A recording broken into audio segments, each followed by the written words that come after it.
சமீபத்தில் நடைபெற்ற அரசியல் கட்சி கூட்டம் ஒன்றில் ஏற்பட்ட நெரிசலில் சிக்கி குழந்தைகள் உள்பட 40க்கும் அதிகமானோர் உயிரிழந்துள்ளனர். அளவிற்கு அதிகமான கூட்டம் ஒரு இடத்தில் கூடும்போது அங்கு நாம் பின்பற்ற வேண்டிய அறிவுரைகள் குறித்து நுரையீரல் மருத்துவர் திருப்பதியிடம் எமது செய்தியாளர் பத்மபிரியா நடத்திய கலந்துரையாடலை தற்போது பார்க்கலாம். சமீபத்தில் நடைபெற்ற அரசியல் கட்சி கூட்டத்தில் நெரிசலில் சிக்கி 40க்கும் அதிகமானவங்க இறந்து போயிருக்காங்க. பொதுவாக இந்த மாதிரி மக்கள் அதிகமாக கூடும்போது அங்கே என்ன மாதிரியான வழிமுறைகளை ஃபாலோ பண்ணணும், நம்மளை எப்படி தற்காத்து கொள்ளலாம், இப்படி நிறைய விஷயங்களை நம்ம கூட பகிர்ந்துக்கிறதுக்காக இணைஞ்சிருக்காரு நுரையீரல் மருத்துவர் டாக்டர் திருப்பதி. அவர்கிட்ட விரிவாக கேட்டு தெரிஞ்சுக்கலாம். வணக்கம் சார். சார், இப்போ நீங்கள் பார்த்துருப்பீங்க, சமீபத்தில் நடைபெற்ற அந்த ஒரு கூட்ட நெரிசலில் நிறைய பேர் இறந்து போயிட்டாங்க இல்லையா? ஸோ பொதுவாக இந்த மாதிரி ஒரு கூட்டத்தில் மக்கள் கலந்துக்கிறாங்க அப்படின்னா ஃபஸ்ட்டு விஷயமா நம்ம என்ன மாதிரியான ப்ரிகாஷன்ஸை ஃபாலோ பண்ணணும்? நம்ம இது மாதிரி ஒரு அதீத கூட்டம் சேர இடத்துல நம்ம எப்பயுமே இந்த ரிஸ்க் இருக்குங்கிறத முதல்ல புரிஞ்சுக்கிட்டு, அந்த ரிஸ்க்கு இன்கேஸ் கூட்ட நெரிசல் அதிகமாகுதுன்னா முதல்ல அந்த இடத்துல இருந்து எஸ்கேப் ஆகிறதுக்கான மெக்கானிசம்ஸ் இருக்கிற மாதிரி ஒரு சேஃபான பொசிஷனில் நிற்கணும்.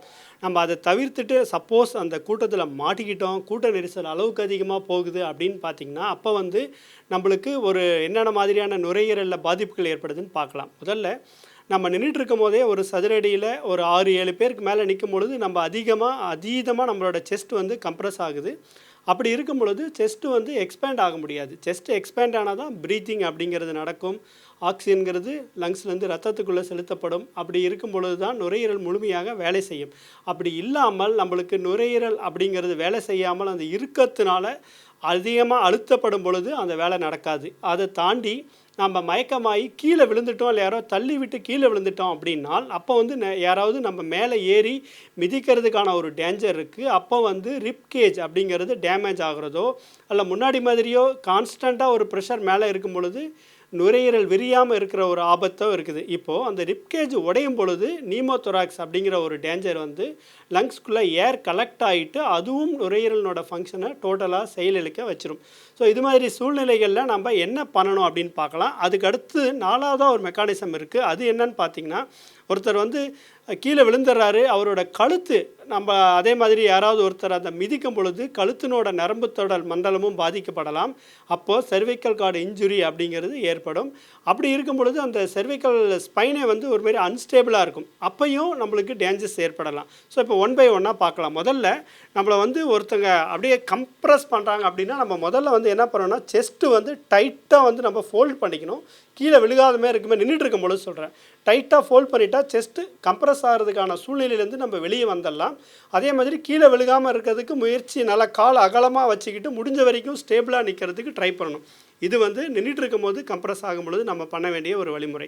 ஒருவேளை தவறி கீழே விழுந்துட்டோம், நம்மளை மிதிக்கிற சூழ்நிலை இருக்குன்னா நம்ம மேல் நோக்கி பார்த்து படுத்திருந்தோம்னா நேரடியாக நம்மளோட மார்புக்கூடு கம்ப்ரஸ் ஆகிறதுக்கு வாய்ப்புகள் நம்ம அதிகமாக உருவாக்குறோம். ஃபஸ்ட்டு என்ன பண்ணணும்னா, குழந்தை சுருண்டு படுத்திருக்க மாரி சைடு வேஸில் குறுகலாக படுத்துக்கிட்டு அகைன் நம்மளோட இதை கையை செஸ்ட்டுக்கு ப்ரொடெக்ஷன் கொடுத்துக்கிட்டு ஒரு கை கழுத்து மிதிப்படாமல் நம்ம ப்ரொடெக்ட் பண்ணிக்கிட்டோம்னாலே இந்த முக்கியமான வைட்டல் ஸ்பைனல் கார்டும் லங்ஸும் அதனோட வேலையை செய்கிறதுக்கான இதை நம்ம அலோவ் பண்ணுறோன்னு அர்த்தம்.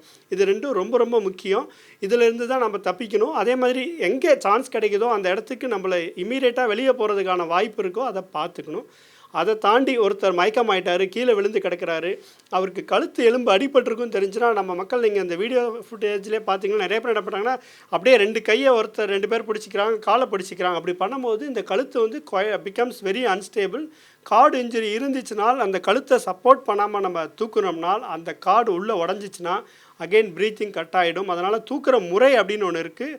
கழுத்தை சப்போர்ட் பண்ணி தூக்கணும். இதெல்லாம் பண்ணினோம்னா தான் நம்ம அந்த சமயத்தில் உயிர் காக்கிறதுக்கு வாய்ப்பு இருக்குது. இதை தவிர்த்தோம்னா, இதை அவாய்ட் பண்ண முடியலன்னா நம்மளுக்கு டேஞ்சர்ஸ் ரொம்பவே அதிகமாகுது. இதை வருமுன் காப்போம் மாதிரி குழந்தைகள் இது மாதிரி அவங்கள ரொம்ப கூட்டம் அதிகமாக சேர இடத்துக்கு கூட்டிகிட்டு போகிறத அவாய்ட் பண்ணுறதும் ரொம்ப ரொம்ப முக்கியமான ஒரு விஷயமா எனக்கு படுது.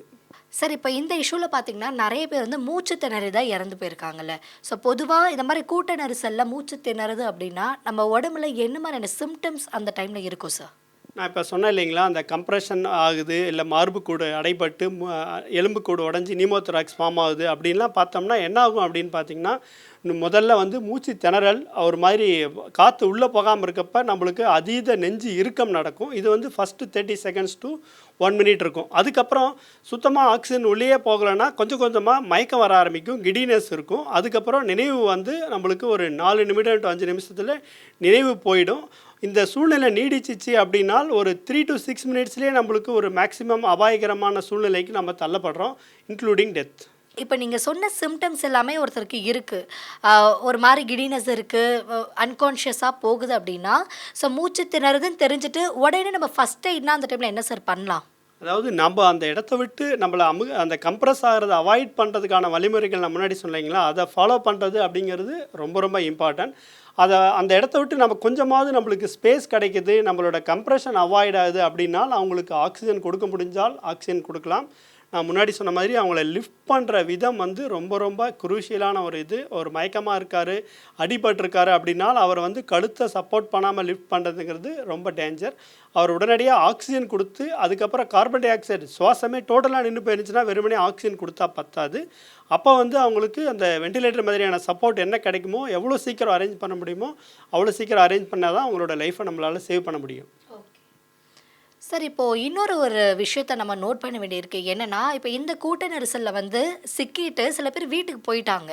ஆனால் வீட்டுக்கு போய் சில பேர் இறந்துருக்காங்க.